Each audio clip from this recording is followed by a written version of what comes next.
Thank you for the introduction. Hello, everyone. I'm really happy to be here today with you remotely. I hope sometime soon we'll be able to meet in real life. So I'm going to tell you a few things we did in the last month related to Symfony, of course, what the community contributed.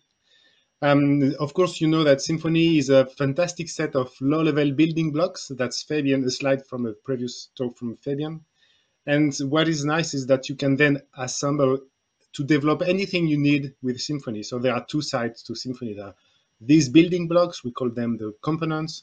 And there's, of course, the full stack framework experience, where you start with Symfony and you keep Symfony at the heart of your application.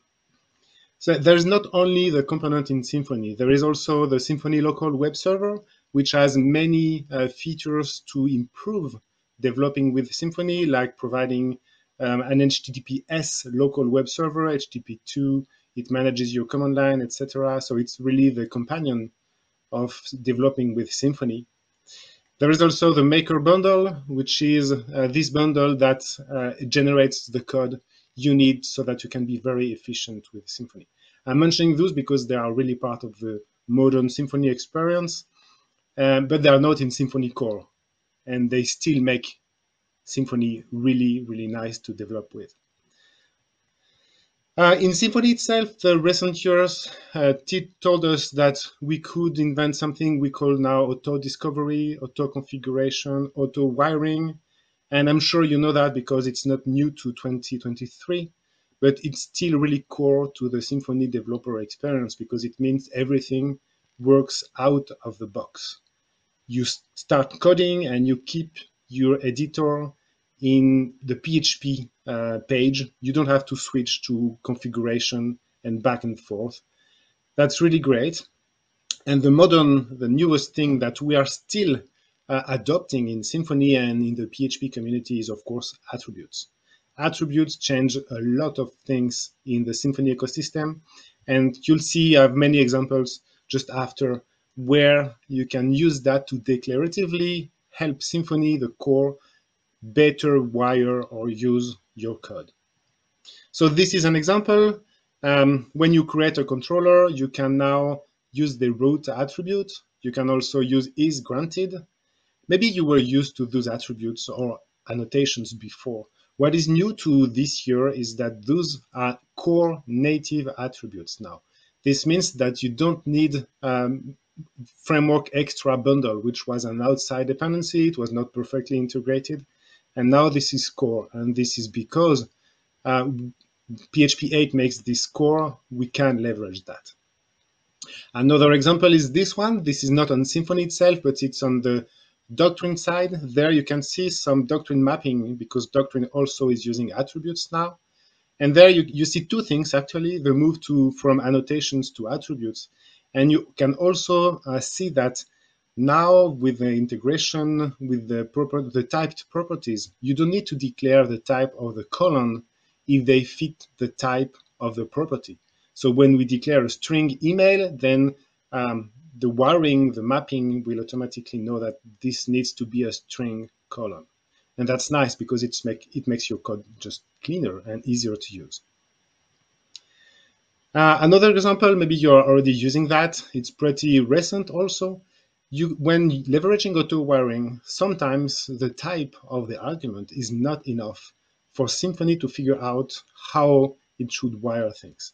So what you need to do, what you can do now is using the auto-wire attribute on arguments to basically tell what you need there if auto-wiring is used. So this makes it very easy to use that without any other kind of configuration wired in your application. And this makes it also super easy to test because the attributes, as you know, they are just declarative piece of information. And if you use this code in another context where the attribute means nothing, then it's just ignored. And in tests, that's what you want. So this is a service, the Plot Factory, but you can do more things with services. So this is the same Plot Factory, but now it has this auto-configure lazy true attribute. And by using that, you can then tell Symfony that this class is a heavy one in terms of dependencies. So you are telling Symfony to not actually initialize this class when it's not actually used. By actually used, I mean a method must be used before initializing the class. So this is really nice when, for example, a class requires a database connection, and this could happen in the constructor.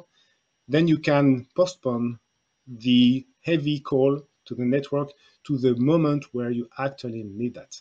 And this is really useful for performance and also sometimes for just wiring, because laziness allows creating kind of circular references, and that solves issues in real big applications. The auto-configure attribute is not only capable of enabling this lazy true flag, it can also, for example, add a tag on a service or add a method call when a class is declared. And thanks to this feature, we created subclasses of the auto-configure attribute that are specialized, and they embed their tag basically. So those are some examples. They usually start with as, and because it's telling Symfony how you want those things, those classes to be used. So as an entity listener, or as an event listener, or as a command, as a controller, as a message handler. So there is a collection that is growing from version to version to declare how Symfony should use and wire your classes. So that makes the code very declarative. Everything works just thanks to this metadata, and I really like it. The more I use it, the more I like it. I hope that's going to be the case for you too. Back to Symfony. So this is today. Today we are working on the next version, which is 6.4 and 7.0, because we are closing 2 years of Symfony 6. So we just released Symfony 6.3, sorry. Symfony 6.2 is not maintained anymore, and we have still one long-term support version, which is 5.4. So Symfony 6 is, as you know, maybe PHP 8.1 minimum. Every 6 months, we do a feature release. So this is the classical date-based, period-based release cycle of Symfony.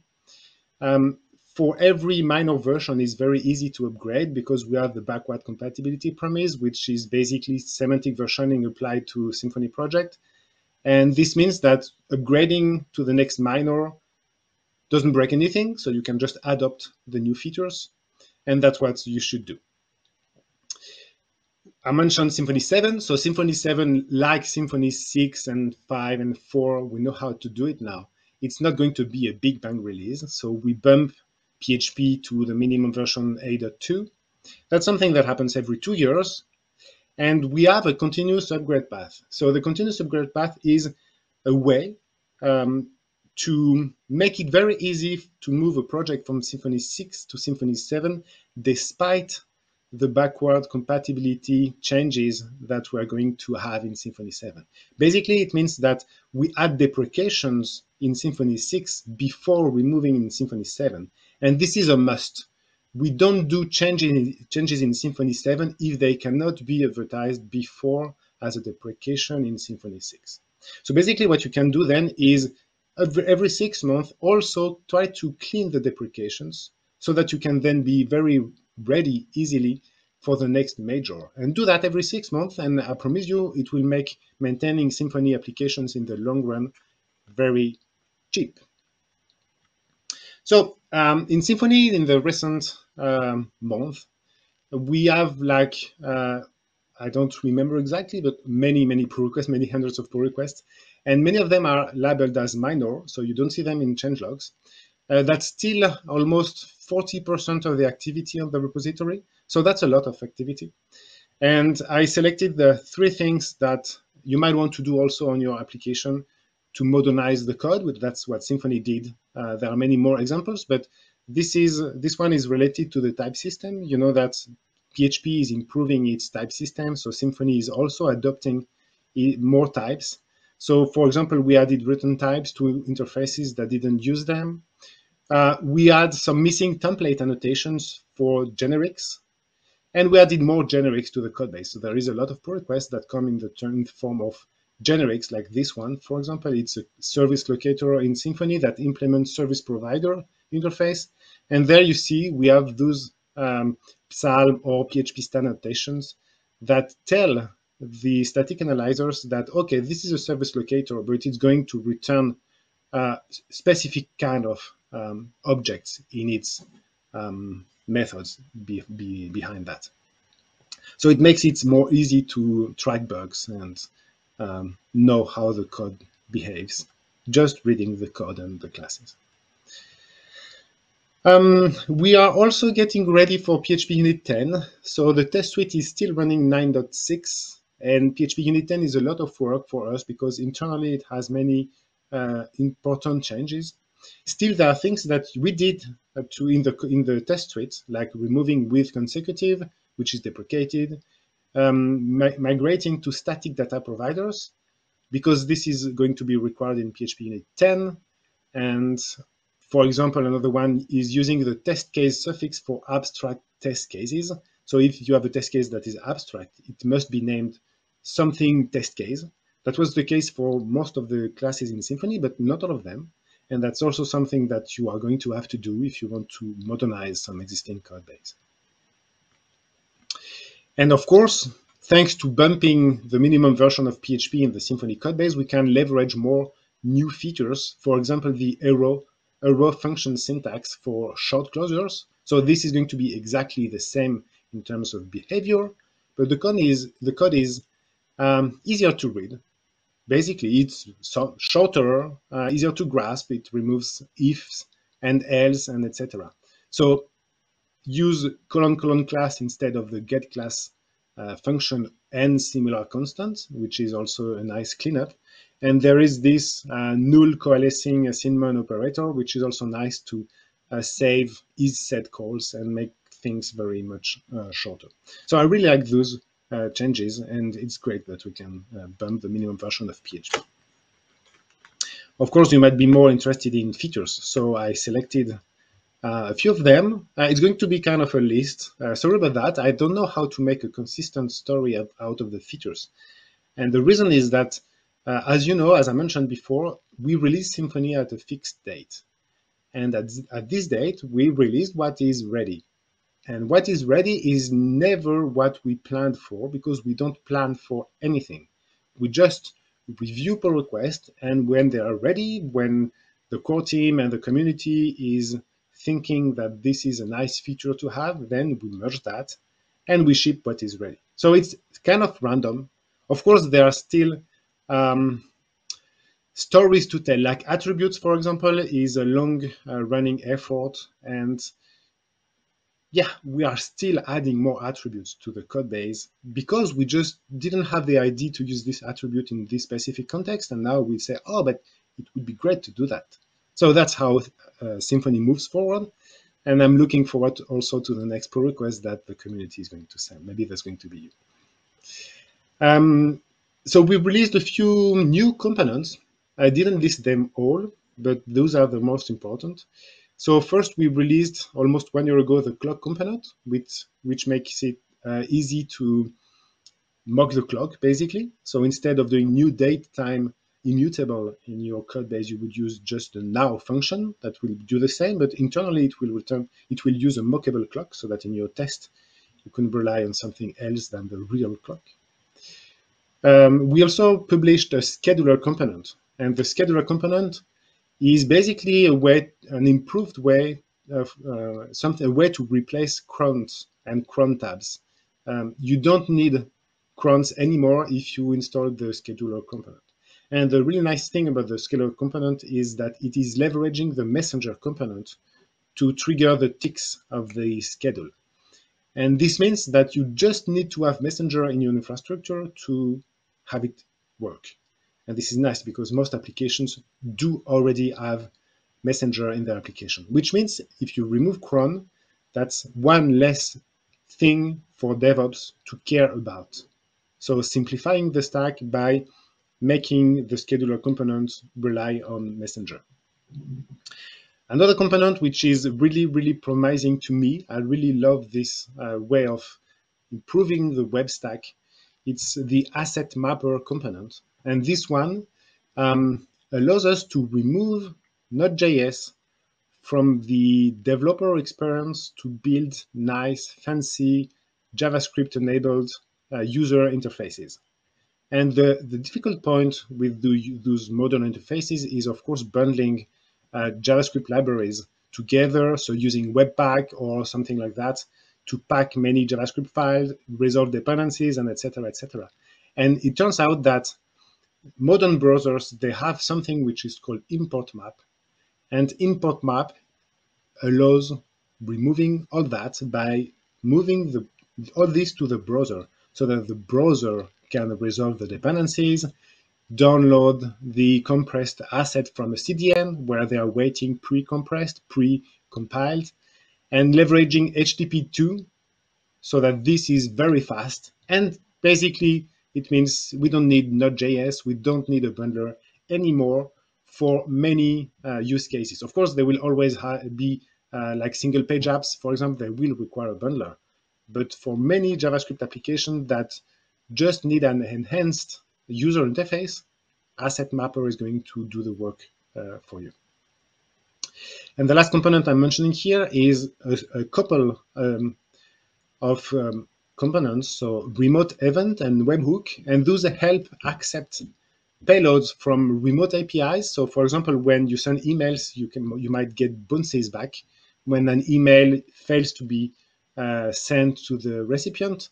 Then providers can send you a webhook, a JSON webhook, where they call you, telling you, hey, this email didn't reach its recipient.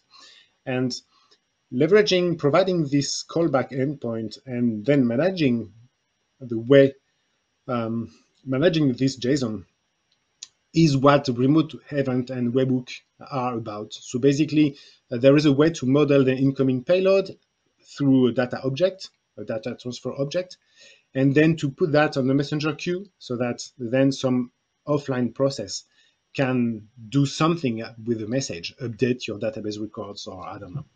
There are already some built-in providers that know about the schemas of Mailgun, for example, and we're waiting for more providers. I think a few pull requests came already on the topic, and we're waiting for more. So on the controller side, we added new attributes, so map query parameter and map request body and map query string. Let me show you an example. So this is a controller, and there you see we have a parameter which is named page, and we'd like to have this on the query string. And in order to read that, you have to use the request object and write request query and then get page. Instead, in 2023, you can just do that. You add a map query parameter, and Symfony will automatically do the mapping for you. It will take the value from the query string and inject it. And it can also do some validation thanks to the filter native PHP function that we are leveraging internally. So now this is about turning an incoming payload, like you receive in a JSON endpoint, you receive a JSON, and you want to map it to some DTO. So this is the DTO that we want to hydrate from the JSON that comes in. So this DTO has two properties, a comment and a rating, and there you can see there are some assertions on those to verify that the content is valid at some point. And thanks to recent improvements and new attributes, you can map this very easily from your controllers. So there you see we have a route, and we add an argument which is a product review DTO, the class I just showed you before. And thanks to the attribute which is map request payload, internally Symfony will turn the JSON into a DTO using the serializer component and the validation component to both hydrate and create the object and then validate it. And if the payload is invalid, Symfony will generate a 422 or a 404, depending on the situation, etc. So basically, it makes it super easy to accept incoming payloads and map them to your business logic then after that. So more components. HTTP clients, there we added a feature to make it very easy to use URI templates, which is something that is described in an RFC and that is super useful for hypermedia APIs. We also allowed you to declare multiple base URI so that when you want to hit a relative URL, it's going to be relative to maybe 3 different servers. And this is something that you can use in high availability setups where, for example, you have 3 Elasticsearch servers and maybe you want your client to go to the first one, but when it's down, you want it to automatically go to the second one. And this is what multiple base URI are for. And the last item on this list is about raising the minimum TLS version, which is something you maybe don't care about. What is good to know here is that Symfony is bumping the bar and making it more difficult to hack your system, because this is the previous version of TLS are broken, basically. So if you use Gradle, for example, that's something you have to do explicitly and only in the recent version. So Symfony is going to decide for you what is the best minimum TLS version. Of course, you can configure that differently if you want. So more items. On the security system, I noted 2 attributes to do validation. So no suspicious character is going to verify that, for example, a username doesn't contain suspicious character. So what is a suspicious character? It's, for example, when the username contains a mix of Latin and Cyrillic letters to spoof and to do basically spoofing attempts, identity thefts. New password strength constraint. This one is about verifying that the strength of a password is strong enough. The strength means length and also the characters in the password. So if you have only the same letter in one very long password, the strength is going to be low. And then it verifies that there are uppercase letters, lowercase letters, and etc. It gives a rate, and then you can put the bar where it should be. And the last thing is something that is managed by browser. So browsers accept a header that is called clear site data, and then you can tell the browser to clear, for example, cookies or the cache or the local storage when, and the typical use case is when people log out from a sensitive website. So if you've developed a banking account website, then you certainly would like to leverage that so that then if this is used in cyber coffee, then people can't go to read the bank accounts by just pushing the previous button on the browser. Okay, more things. Dependency injection. You know parameters. In Symfony, they help with passing simple values around. And we figured out that we missed a way to specify that a parameter should be used only at compile time. Maybe you know that Symfony is a compiled application. A Symfony application is a compiled application because the dependency injection container is something that needs to be first generated as a PHP code and then used for every other request. And there are parameters that are useful only at build time, but because of some limitation, we couldn't do that. And now we do. What we created is a convention saying that, oh, if a parameter name starts with a dot, then it means it's a compile time only parameter, so that you can then remove that. In order to move existing compile time only parameters to this new system, we added a way to deprecate a parameter so that we can say, oh, this foo parameter is deprecated, please use .foo, right? And unrelated, we also added an attribute named asAlias that can be used during auto discovery to register a class as an alias. So if you have many classes implementing the same interface, you can label the one that should be used as an auto-wiring alias. So that's going to be the default implementation of this interface when you need that. Of course, you can also use that to replace an existing service in Symfony or provided by a bundle. So if the implementation of the router is not good for you, you want another one, you can use asAlias with the correct name to replace the router by yours. Dependency injection still. Now you can use, I mentioned before, auto-configure lazy true, you remember that? This is about generating lazy proxies. Internally, the process is generating a class that provides the laziness. Before that, we used to rely on a third-party dependency, That's not the case anymore. Symfony has the code internally now to generate lazy proxies out of the box. So basically it just works, whereas before it was an optional feature. And because we have the code now, it was easier to iterate and to improve on this feature. So now you can use auto-wire lazy true, and this is on an argument. And if you use this auto-wire attribute lazy true on an argument, it means that your class is telling that this dependency with the attribute should be lazy, but maybe another class is going to use the same service, but in a non-lazy way. And then Symfony will give the first class the proxy one and the other one a class that is not lazy because it didn't ask for that. So it moves the responsibility of declaring the laziness from the service that should be lazy to the consumption point, which is also nice. There are many use cases for that. And the last one is an improvement over all these, which is a way for Symfony to generate a callable when needed. So let me show you an example. So let's say you have this. It's a constructor of one of your service. So this is all you need to do to wire an implementation of, let's say, a URI expander interface. So in this example, I'm making the assumption that this interface is in your domain. It's in your class, in your code, and only you know about.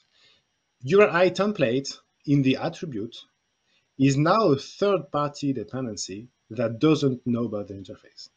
And what you want to do is to take this expand method on the URI template class and turn it into an implementation of this URI expander interface, because this interface has only one method, which is named expand, for example. So what Symfony will do is that it will first generate a closure out of the URI template service. So doing this kind of call internally, you know, the 3 dots means turn this method call into not a call, but a closure. So this is a closure. And then generate the boilerplate to turn that into an implementation of URI expander interface. And if you look at this code, it's an adapter. So there you see the argument of the constructor is the closure. And then we have a method expand that is declared in the interface. And the implementation is about calling the closure and passing it all the arguments. So there you see, Symfony in 2 lines allows you to save all these boilerplate. So that's something that I hope you will use a lot. It's on the domain of functional programming, and it allows nice decoupling between your interfaces and third-party implementations. So on the developer experience, now you will see that doctrine migrations for sessions and logs are automatically created. You can also set private services during tests, which is something that was possible before, but using a hack, now it's much easier. And I'm sure you know DD, everybody does DD and dump. And now you can use named argument for that. So this is an example of setting in a test case the HTTP client, but a mock one, so that then your application won't hit the network during this test. It will just use the mock. And this is dump and its corresponding output when using named arguments. Various goodies. So we added support for UID version 7. If you don't know about that, it's the version to use for primary keys. If you use UIDs for primary keys, usually you might be using version 4. Historically, people were using version 4. This has drawbacks, and version 7 is the new version of the RFC that is not published yet, but the draft is almost finished, and it has a fixed definition for what a UID and how a UID should be generated. On the request object, there is get payload, and this will return an array, which is the JSON decoded payload if the incoming request is a JSON one, or the array that the form submission contains sends. So use that to abstract either JSON or form inputs. And I noted one more thing, which is about better signal handling in comments, which is anecdotal. There are so many things I didn't select in this talk that I can list them all, so sorry about that. I'm sure there are some useful things that I couldn't list, but I'm running out of time, so let me continue. Everything I mentioned has been contributed by many, many people, not only me, not only the core team, but much more people. So I listed 360 people in the last 6 months. Over 1 year, it's about 500 unique people. So that's a lot. So thank you, everybody, for that. I'd like also to thank backers. If you use Symfony, you know Symfony is open source. Open source means free to use, but not free to build. And there are many companies that understand the difference and that basically sponsor Symfony. So if you want to sponsor Symfony, please reach me. So thank you to every companies listed there. You do help Symfony finance its development. Of course, there is also the community. So I invite everybody to join me and the rest of the community on Slack. So you can go on symfony.com/Slack. That's the main entry point to the community, apart from, of course, the GitHub repository. There you will find mutual aid. There is a support channel. It's really nice. There is a lot of kindness, welcoming. So there I'm seeing a very good atmosphere.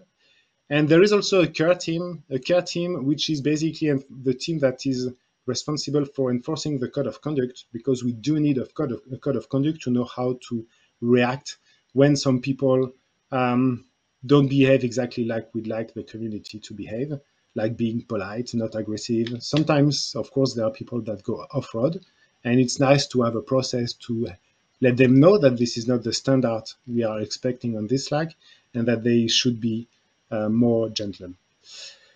So thank you very much. I hope you learned a few things.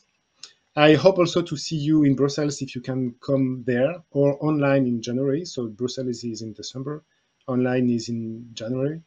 And I hope to see you at any other conference, of course. I really miss meeting you. I have some friends in Ukraine, and I miss them a lot. So I hope we'll be able to see you all soon, the soonest as possible, of course. And thank you for listening. Thank you so much, Nicolas, for this presentation, for joining us on our online conference, fwdays online and offline, actually. And I'm really, really proud of you as a developer, of Symfony developer. You are moving the PHP world just in future and creating something new, something great. And when there is a thing about PHP that it is dying, I should say that so much things are developing right now, and you are pushing the not only Symfony but also our PHP world just for new big horizon. So really big thankful. And Thank there you. are some questions from Yeah. our guys. Just a question from Samanatko. I will write there is a context and there is a question at the end. Hi, Nicolas. Thank you for the speech. At the beginning of your talk, you have mentioned that Symfony is more and more usable without any need to switch between the configuration part and the PHP code part.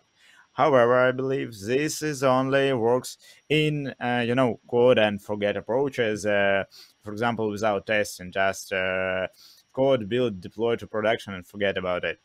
And when you actually start to test your Symfony application, especially in test-driven development approach, it's not when it's not a single test per class, like it's just for classically working, but which actually involves Symfony machinery during tests, and you have to configure all dependencies heavily, usually configure using the configuration part, which is located services, test, UML, etc., something like this. And for example, for mocking out real database or external API dependencies. Also, there is a heavy performance penalty when trying to unit test the HTTP parts, the HTTP API parts of the application, which involve in Symfony during the test. I hope you got the context. And there is a question: is Symfony prioritizing testability of the applications which rely on the framework? So, what's about testability and so on? So it's, I would say I'm surprised that there are so many things to configure. I understand that there are many cases where it's needed because you need a different wiring for the test than for the production and even for the development. But what I mean is that maybe tests should be more unit, like testing small things together without having to care about how the wiring is done by Symfony.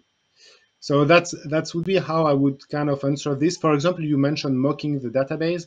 That's not something I would recommend at all. Instead, I would recommend to use a real database for the test so that you keep using a real implementation that hits a fake database. The database is real, but the data is fake, I mean.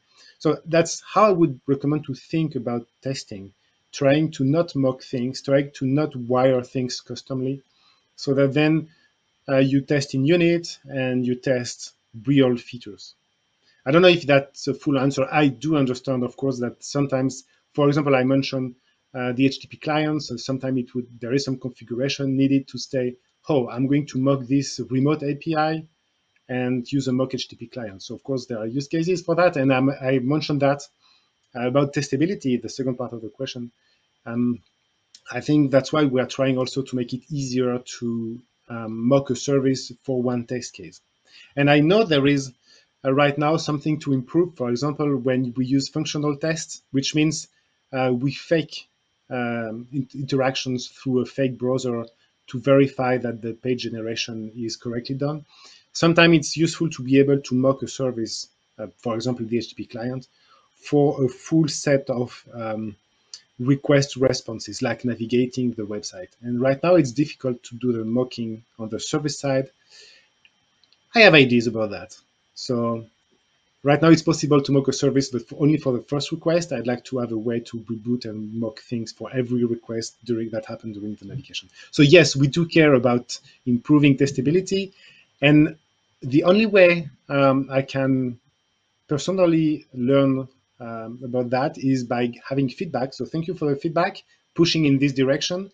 And I would be happy to have ideas about improving that if you have. Yeah, thank you for that response. I think that enjoyability of code Yes, process and testing is really a thing that matters. That matter to choose a Symfony framework for developers. You should like the absolutely. process. It should be as simple as possible to test your code. And I think that you are moving to the attributes approach, and maybe it would simplify the way of testing. Or no, just maybe you comment this. Possibly, we'll see. We'll see. What is nice about the attributes is that they can be Mm-hmm. just ignored. So it's very easy to test a class in unit without a framework, and that's I think how tests should be done for most test cases. Okay, thank you. We have one more question from Semanatko. I hope that I correctly know your nickname. Uh, Question: You have mentioned improvements in the validation component. For now, Symfony has a great and robust validation system with a lot of features. The catch of it that it allows an entity, DTO, or whatever object being validated, or first become invalid eternally, and then it's validated by external service. So there is an approach using self-validating value objects, entities, which do not allow themselves to become invalid internally under no circumstances, except reflection, perhaps. And via checks in the it's implemented via checks in the constructor and each mutating method of any. If there are any friendship bridge between the Symfony validation component and the approach above. Okay, so there are two things that come to my mind on this topic. One is about the complexity of validation. So there are some validation rules that cannot be implemented right inside an entity. For example, is if a validation rule requires a remote database check to check for unicity, or if, for example, the password checker validation rule I mentioned is implementing some algorithm to compute the entropy of the password. I don't think you want to have this code in every single entity, even through a thread. It doesn't belong to an entity. So there are rules that cannot be validated by an entity on their own. And that's why also there need to be an external validation service for those rules. Of course, there are simple rules that can be easily implemented, like the type system is the most basic one. And then the Symfony validation, and actually not the Symfony validation, but the form component is, and maybe also the doctrine one, makes it too easy, or maybe sometimes requires being able to create an invalid state, and then after that validating the state. What people recommend on this topic is if you really need this kind of design, like only validated entities, then you should have two objects. One would be called a data transfer object, a DTO, and this one is the object that is holding the temporary state.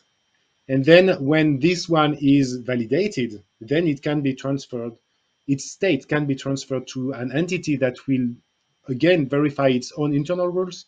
But then this is the design that would be recommended to enforce that. Yeah, it's really great approach. I'm really thankful for the response. DTOs and entities are really, really good in this case, and we're also using it. Okay, there is one more question, just a quick one. Is there a difference between the features that you've showed us, request, get payload, and old request to array for this on payload? I'm not sure. Is there a difference Request. between? Uh-huh. Say again. I didn't understand. Request get payload and request to array. Are they the same? Okay. Now I get it. No, they're not the same because to array returns only if there is a JSON, whereas get payload returns also the content of a form if it is a form submission. That's the main difference. And maybe the only difference. Maybe there is some difference related to error handling, but it doesn't matter much. So yes, it would be the same if you use JSON only. To array and get payload would be basically the same.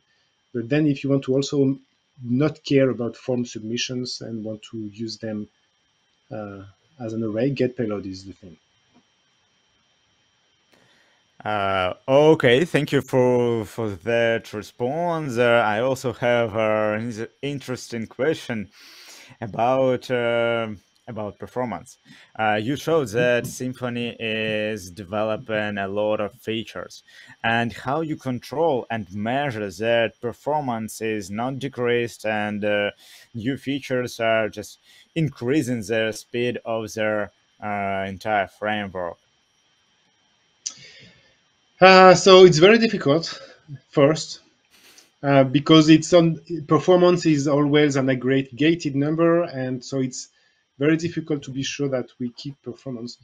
Most features you use them when you need them, and so they are not enabled by default. So usually it means performance is not important because it's not on the critical path of the framework. First thing. Then there are many things, especially related to attributes, that don't happen at the runtime. They happen at compile time.